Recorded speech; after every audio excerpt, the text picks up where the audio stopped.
Olá, olá, muito bom dia para você, telespectador da Band. No ar mais um Boca no Trombone. Aqui você encontra todos os domingos a sua dose semanal de informação sobre serviço público, aposentadoria, direitos do trabalhador, entre outros assuntos. Para prestar a nossa tradicional consultoria, temos no campo previdenciário o doutor Luiz Gustavo Ramos, em nome de CRJ Advogados. Hoje nós contamos com a presença do secretário adjunto de Turismo de Porto Alegre e professor universitário, o doutor José Almiro Oliveira Pérez. Informações do mundo dos tributos você confere ao longo do programa no nosso quadro Minuto Tributário com o doutor André Monticelli.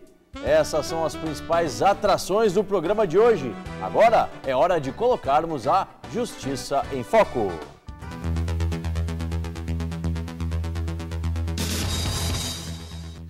O Tribunal Regional Federal da 4ª Região confirmou sentença que obriga o Instituto Nacional do Seguro Social a pagar a 2 irmãos de Florianópolis, pensionistas e portadores de deficiência mental, valores referentes a um período de 3 anos em que eles não receberam o benefício da pensão por morte da mãe, falecida em 2002. A irmã dos segurados, responsável legal pelos dois, ajuizou a ação na Justiça Federal pedindo que a Previdência liberasse o montante que deveria ter sido pago durante o intervalo de tempo. Argumentou que, no caso de incapacidade, não existe prescrição. Em primeira instância, o INSS foi condenado ao pagamento das parcelas e o processo foi enviado para o tribunal para reanálise. A 4ª turma confirmou a decisão, de acordo com a desembargadora federal Viviane Caminha, relatora do processo, abre aspas, comprovada a incapacidade dos filhos, deve ser afastada a incidência da prescrição nos termos do artigo 103 da Lei 8213 de 91, sendo devidas as diferenças de pensão desde a morte da mulher até o início do pagamento, fecha aspas. Novamente reitero opinião sobre a conduta do INSS.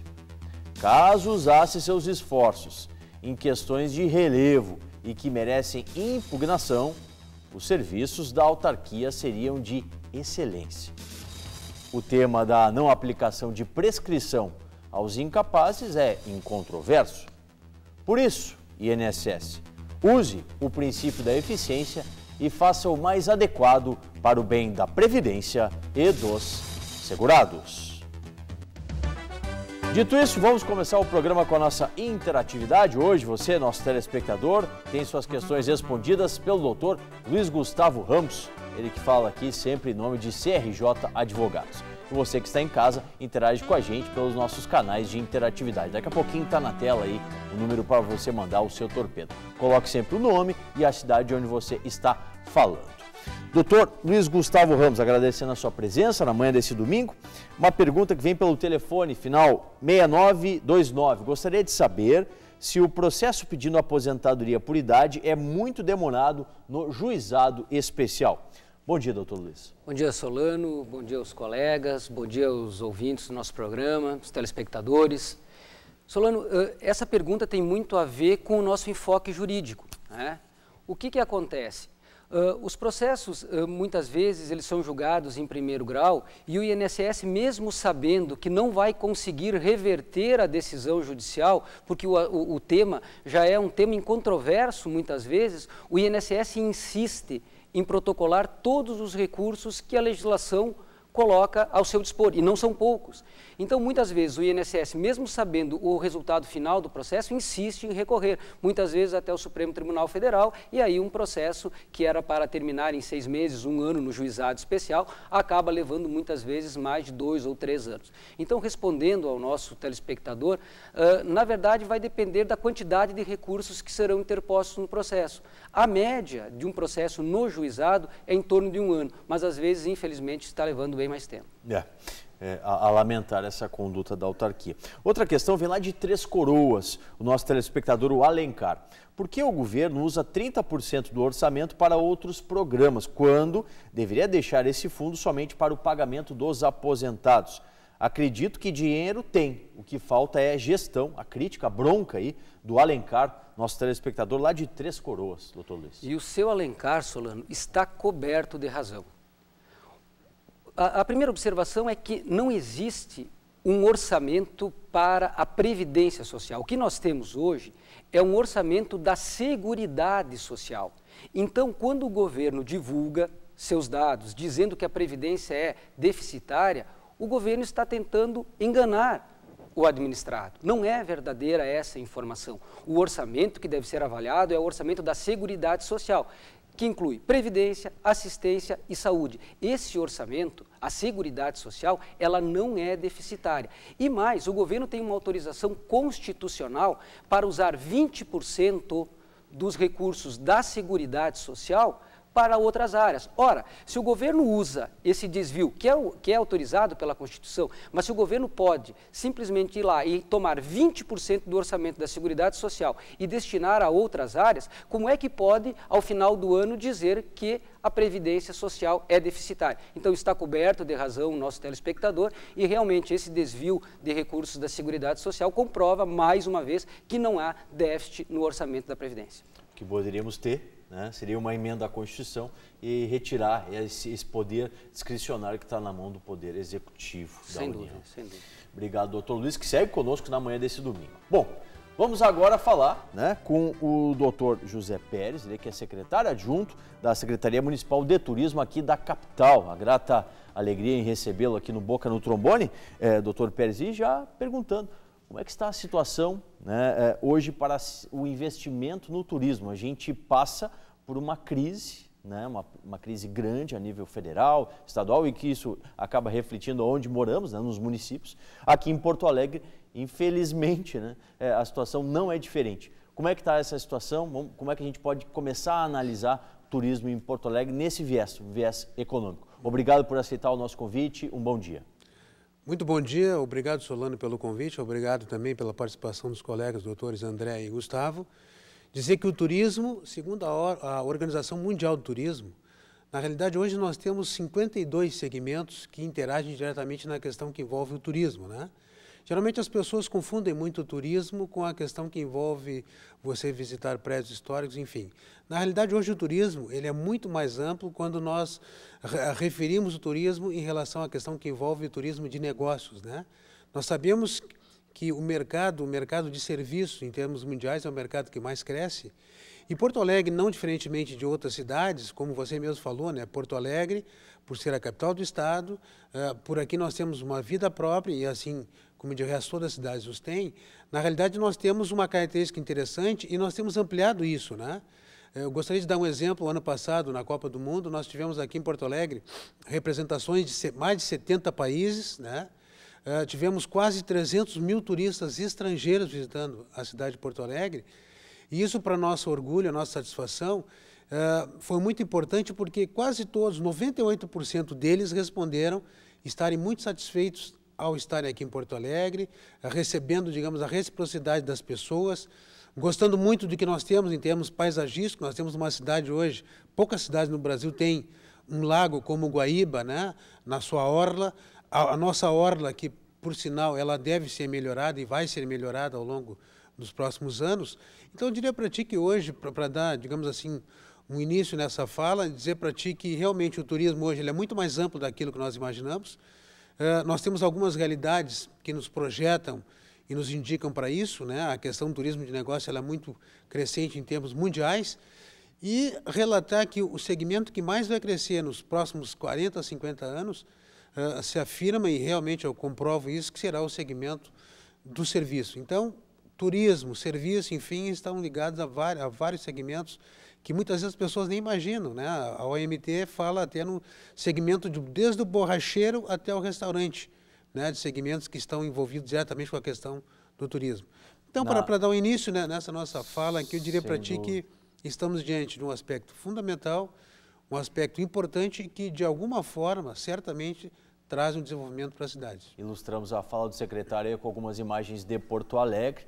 E secretário, ainda continuando nesse tema, mesmo diante de uma situação econômica grave, como falamos no início, A projeção ainda é essa, ou seja, de efetivamente termos um crescimento e especificamente na capital do Rio Grande do Sul? Bom, se nós formos analisar por indicativos, eu gosto muito de trabalhar com indicativos, né? A nossa economia, ela nos diz, hoje, no primeiro semestre de 2015, nós temos o PIB brasileiro, que é a soma de todas as riquezas, dividido pelo índice populacional do Brasil, nós temos um crescimento quase vegetativo, 0,2%. Agora, todos os prognósticos nos dizem que de agora até o final do ano talvez cheguemos a 1,5 ponto negativo. Então, veja só, vamos ter um crescimento vegetativo ao longo desse ano. Creio que ainda passaremos por momentos talvez mais difíceis que nós estamos enfrentando nesse momento. E isso tudo, Solano, me leva a dizer para ti o seguinte, que com muita dificuldade nós estamos enfrentando um índice muito grande de desemprego nesse país. Eu acho que a gente tem que começar a analisar. Eu acho que o doutor André vai falar um pouquinho sobre isso depois, né, sobre as micro e pequenas empresas. Ele estava dizendo que hoje no Brasil, a cada 9 brasileiros, um tem um negócio próprio. Sim. Então, isso é uma coisa que a gente tem que começar a se preocupar e começar a atuar, porque no universo de 202 milhões de habitantes, termos aí a cada 202 milhões de habitantes, pelo menos 1/10 disso aí ter um negócio próprio, é um processo bastante delicado, bastante complexo, e que nós temos que analisar todas as questões jurídicas, sim, as questões econômicas desse negócio, a questão da sustentabilidade, né, que é um tema hoje que está em evidência, a sustentabilidade, enfim, para que tenhamos negócios viáveis, para que, de alguma forma, as pessoas consigam, muitas vezes, transferir, né, dessa cadeia do emprego formal, transferir para um negócio próprio uma condição natural que ele possa lhe dar o sustento e, ao mesmo tempo, possa ter um crescimento em relação a isso. Tá certo. Muito obrigado, José Pérez, secretário adjunto municipal do turismo aqui de Porto Alegre. Daqui a pouquinho a gente fala um pouco mais com o secretário e falando sobre obras, né? Você, o telespectador aqui da capital, inclusive do interior do estado, que quer se programar para vir para cá, agora essa época de frio, né? Porto Alegre, sim, tem atrativos nessa época, tem muitos atrativos. Vamos falar mais sobre isso. Quem está conosco também na manhã desse domingo é o doutor André Monticelli, nosso consultor, nosso especialista na área tributária. André, obrigado por estar com a gente mais uma vez aqui no Boca no Trombone. Hoje o Minuto Tributário vai ser um pouquinho mais longo, vamos espraiar um pouquinho mais dentro do programa. Você já me adiantou no início do programa aqui, antes de começarmos, hoje falar um pouquinho sobre o microempreendedor individual, o MEI, é isso? Bom dia. Bom dia, Paulo Solano, bom dia aos amigos da Band, ao comandante da Secretaria de Porto Alegre e o meu amigo Gustavo aí. É verdade, Paulo, acho que vamos linkar aqui na fala do secretário. Vamos dar uma continuidade. Lá em 2010, a Lei 128 veio, na verdade, regular uma situação de emprego informal, né? Na verdade, nós temos uma grande capacidade de transformar o emprego informal em micro e pequenas empresas. Então, para você ter uma ideia, de 2010 até agora, nós já estamos batendo a marca das micro e pequenas empresas, que são as chamadas MEI. Só no Rio Grande do Sul, nós temos algo em torno de 240 mil empresas enquadradas no MEI. Uma questão bastante importante, né? As pessoas têm alguma dificuldade em saber quem pode se enquadrar no MEI. E aí o secretário colocou, desde o borracheiro, nós temos 249 atividades que poderão se enquadrar no MEI. Sim. O borracheiro, o pipoqueiro, lá na zona rural de Porto Alegre, aquele cuidador de cavalo, lá que tem uma hotelaria, pode registrar a sua empresa. E muitas vezes esse trabalhador informal, que chamamos hoje de autônomo, ele perde muitas oportunidades por não ter um CNPJ e por não poder emitir uma nota fiscal. André, e justamente nesse sentido, qual é a principal vantagem, né? O telespectador que está nos assistindo agora, principal vantagem de aderir, de se formalizar? Olha, as vantagens são inúmeras. Vamos começar assim, ó. A vantagem no campo da previdência, né? Que aí o meu amigo Gustavo é professor.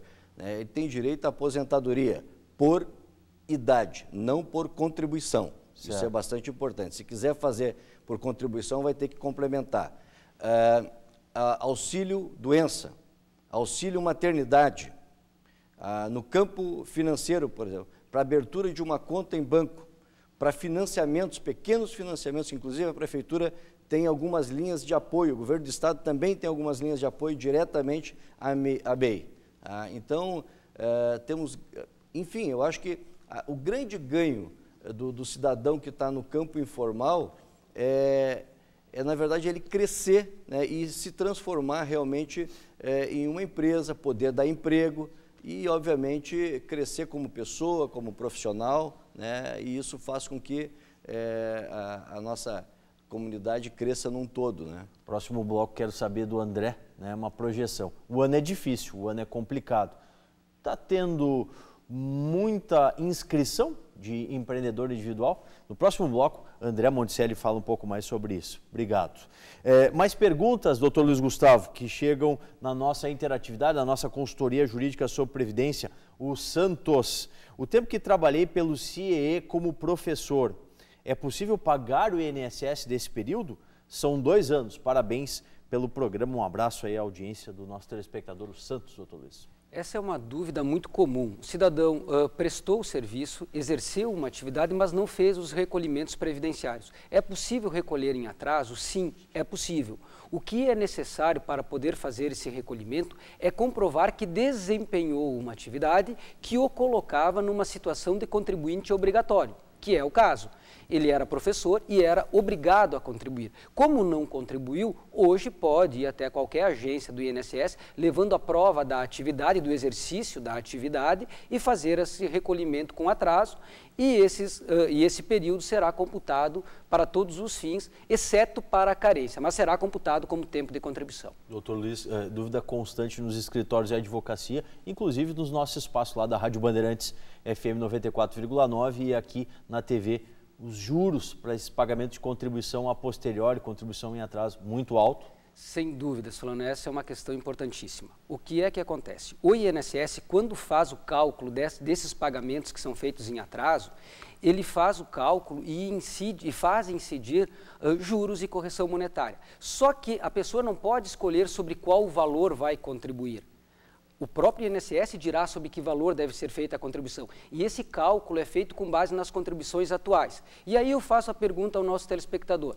Se os valores são atualizados para hoje, para tomar a decisão sobre qual será a base de cálculo para a contribuição, será que deve incidir juros e correção monetária? Felizmente, a resposta do Poder Judiciário é negativa. Não pode haver a incidência de juros, porque a contribuição se dá sobre os valores atualizados. Então, todo aquele cidadão que for até a agência do INSS e receber um cálculo de parcelas atrasadas para recolher, saiba que pode questionar a incidência da taxa de juros. Então, a estratégia é: manda calcular, paga e depois discute na justiça. Sem dúvida, sem dúvida. Certo. Obrigado, doutor Luiz. Daqui a pouquinho a gente volta com mais consultoria. Vamos falar ainda com a Secretaria de Turismo da capital e informação do mundo tributário. Tudo isso aqui no Boca no Trombone, ano 26. Muito mais interatividade para você.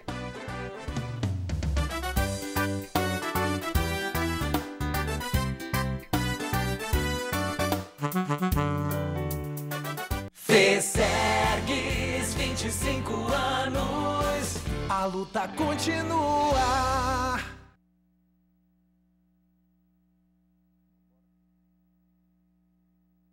Fesergues, 25 anos, a luta continua.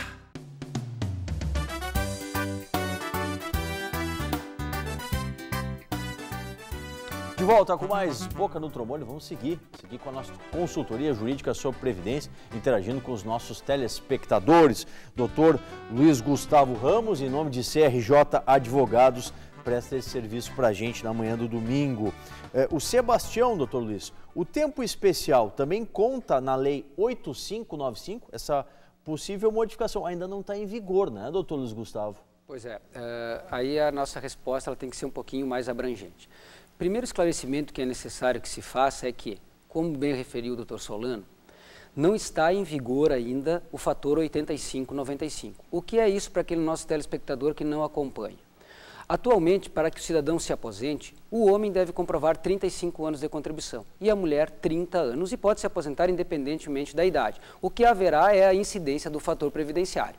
Bem, se aprovada essa alternativa do fator 8595, a mulher deverá continuar comprovando 30 anos de atividade e o homem 35. Mas, em se somando a idade, se a mulher atingir o número 85 entre o somatório da idade e do tempo de contribuição e o homem 95, não haverá a incidência do fator previdenciário. Isso ainda não está em vigor e temos que acompanhar para ver qual vai ser a evolução do assunto. Bem, dito isso, vamos à resposta do nosso telespectador. No tempo de contribuição, obviamente, o INSS deverá considerar o acréscimo decorrente da conversão do tempo especial em comum. Tempo especial é aquele tempo que o trabalhador executou alguma atividade exposto a algum agente nocivo. Essa atividade é considerada como uma atividade especial. Se o trabalhador laborou por 25 anos nessa atividade, ele pode obter uma aposentadoria especial pura. Se, do contrário, ele pode transformar esse tempo especial num tempo comum, com um acréscimo de 40% para o homem e de 20% para a mulher. E esse acréscimo deverá ser levado em consideração na aplicação do fator 85-95. Tá certo. Muito obrigado, doutor Luiz Gustavo Ramos. Bom, vamos falar um pouquinho mais com o doutor André Monticelli. Estávamos falando, doutor André, sobre a questão aí do microempreendedor individual. Qual é o limite de faturamento, qual é o custo, o que onera mensalmente a quem vai se formalizar e se tornar um empreendedor individual? Muito bem, Paulo Solano. Na verdade, o teto de faturamento para o MEI é 60 mil anual. Mas eu acho que a grande vantagem está na carga tributária, né? Que hoje o microempreendedor paga R$ 45 por mês e dentro dos 45 estão todos os impostos federais e inclusive o INSS, a parte previdenciária, para fazer a aposentadoria por idade, ter a questão dos auxílios doença, enfim, auxílio maternidade. Tá? Eu acho que uma outra questão importante, Paulo, a gente levantar e linkar com o que o secretário falou, nós estamos atravessando aí um período complicado com as empresas e há um grande número de desempregados no mercado. E neste momento, eu acho que surge uma oportunidade para os microempreendedores individuais, visto que as empresas, em função de toda essa situação, buscam contratar com preços melhores, né? Redução de custo. Então, Sim. O microempreendedor individual pode aí ter uma oportunidade de iniciar um negócio próprio, né? Iniciar devagarinho, pode faturar até 60 mil e muitas vezes é por conta desses inícios que as empresas crescem e viram grandes empresas, né? E no 2015, André, como que está esse balanço? Tem mais microempreendedor individual se efetivando, se lançando no mercado, ou temos uma redução, uma drástica perda aí de empreendedores que já estavam laborando? Não, nós hoje observamos que há um número elevado de pessoas procurando o microempreendedor individual. Os escritórios de contabilidade fizeram uma parceria lá em 2010 com o governo Lula e a abertura desta empresa, né, o microempreendedor individual, ela se dá de forma gratuita para aqueles escritórios que estão enquadrados no Simples. Então, o cidadão que tem interesse em fazer o registro de uma MEI, procure um escritório de contabilidade que ele não vai ter custo nenhum na abertura. Depois, na continuidade, enfim, as manutenções, folha de pagamento, sim. Isso sim, é outra história. Mas a abertura, existe um convênio firmado lá em 2010 com o presidente Lula que isenta, né, a abertura dessa empresa. Tá certo. Muito obrigado, André Monticelli. Sempre faz o nosso Minuto Tributário aqui em nome da Ativo Contabilidade e da Monticelli Pessoa Advogados. Obrigado. Secretário adjunto do Turismo aqui da capital gaúcha, o doutor José Pérez. Falamos no primeiro bloco da situação econômica, projeções aí do que a Secretaria pode fazer. Como o secretário referiu, no ano passado tivemos um grande evento na capital, que foi a Copa do Mundo, né? Dela e também, antes dela, do próprio planejamento, né, da capital. Muitas obras que adviram daquele momento ali já eram do próprio plano diretor. Mas, enfim, a questão viária dentro da capital, né? As ruas, os viadutos, tudo que está sendo feito e está fazendo com que o tráfego efetivamente melhore. Isso é um planejamento que vai ter ampliação, vamos ter novas obras dentro desse aspecto, doutor Pérez?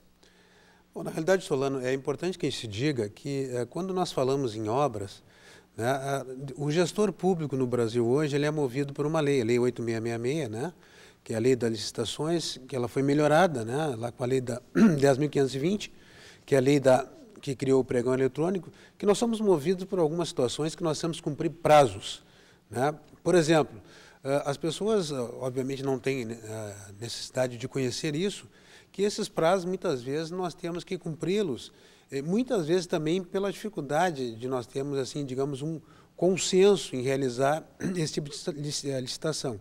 Por exemplo, a questão das obras, nós tivemos aí, como legado da Copa do Mundo, nós tivemos o prefeito Fortunati, né, tendo conseguido um empréstimo de 888 milhões, né, para suprir a demanda que envolve obras de mobilidade urbana e humana na cidade, e tudo isso foi levado a tom assim, de como fosse obras legado da Copa do Mundo. Sim. E na realidade isso vai ficar, digamos assim, para digamos assim, um grande avanço em termos da cidade. Nós sabemos também, Solano, que toda obra viária, ela demanda algumas questões, por exemplo, ela vai demandar uma dificuldade para você deslocar na sua região, ela vai demandar uma dificuldade para você se locomover de uma determinada região, vamos pegar o exemplo, sair da Zona Sul para chegar no centro da cidade, mas a gente sabe que depois disso pronto, fica muito mais fácil, né, porque nós temos esse deslocamento, e as cidades hoje, Porto Alegre, uma cidade que tem 1.420.000 habitantes, e temos 900 mil veículos, não? Então veja bem, com essas facilidades governamentais nos últimos anos, as pessoas acabaram de alguma forma também comprando veículos, e isso, doutor André, de alguma forma também leva as pessoas a se endividarem, isso é uma outra relação que a gente tem que analisar. De alguma forma a gente fala como é importante nós termos o microempresário ou o empresário, né? Ter uma condição natural para poder se sustentar e gerar emprego, né? Porque sim, a grande dificuldade hoje, nós vivemos num país, doutor Gustavo, que na realidade é um país que tem uma das maiores cargas tributárias do mundo, né? E para você manter um pequeno negócio hoje é muito difícil. E se nós tivéssemos talvez uma diferenciação em relação a isso, certamente nós teríamos muito mais pessoas no mercado de trabalho. Então, são algumas dificuldades que a gente está passando. Agora, eu tenho a impressão que realmente essas obras, depois de prontas, né, todas elas, vamos pegar o viaduto Abdias do Nascimento, passando a Beira-Rio, a Avenida Beira-Rio, enfim, hoje as pessoas, quando chegam em Porto Alegre, passam na Avenida Beira-Rio, acham uma maravilha aquele entorno, né?